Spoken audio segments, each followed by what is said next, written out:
Water is the best drink in the world, and it is my favorite drink now. But for many years of my life, I lived on alcohol.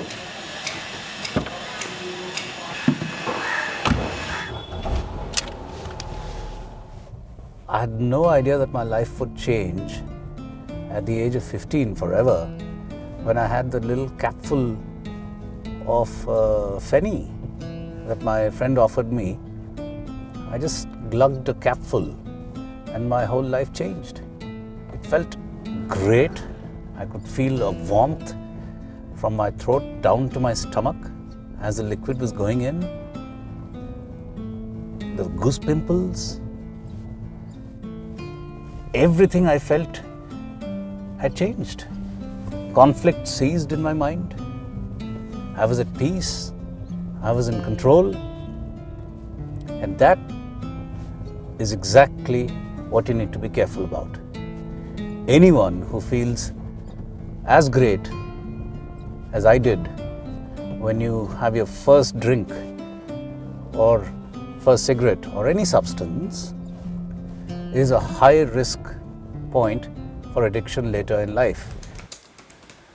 The consequences of addiction is a cycle of loss that begins with loss of the people closest to me, and eventually I landed at the last stage of the cycle of loss on the cold streets of Delhi in a winter of 2001.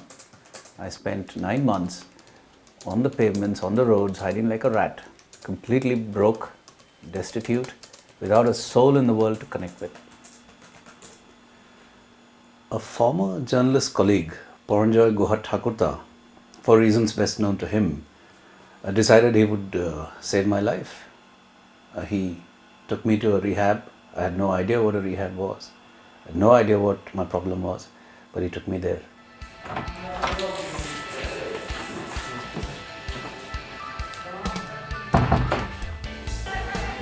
I have no clue really, because I've never come back here. Although it's also difficult for me because I've never looked at it from outside in, so I have really no clue what am I looking for, except that I can tell you if it isn't here, it will be in the lane next. But let's look for it.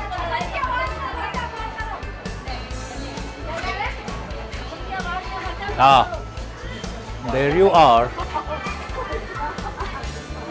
And that is probably what we're looking at.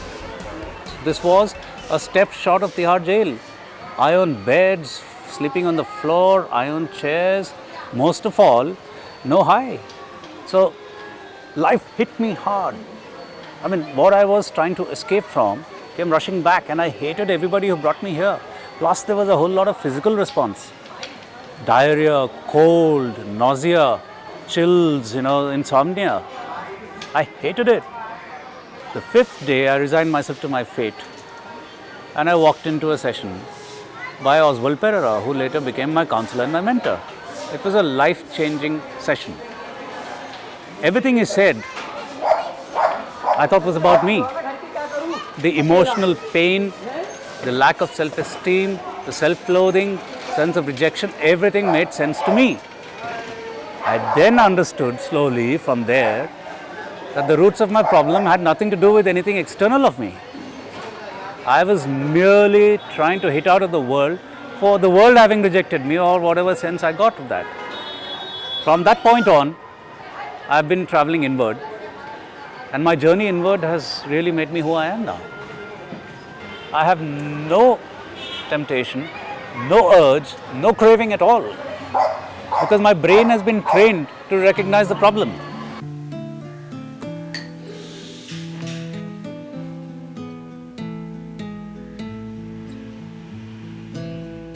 What really interests me is the space of attitude.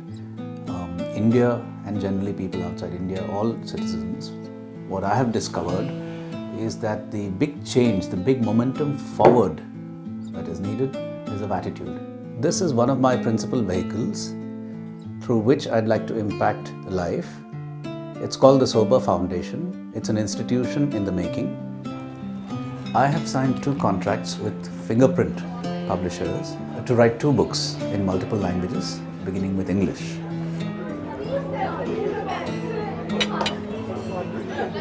The first book is my story. The second book is something that might surprise a lot of people, and I'm hoping it would shock a fair amount of them. It is about root cause therapy and a new way to look at addiction, because the model of addiction as a disease is now more than 70 years old and has led to severe setbacks, hasn't worked. So I'm looking at something called root cause therapy, which I have put together, and this book will explain that. It's really simple when you read it, and I'm hoping it would lead to an entirely new discourse on one of the oldest human challenges, addiction.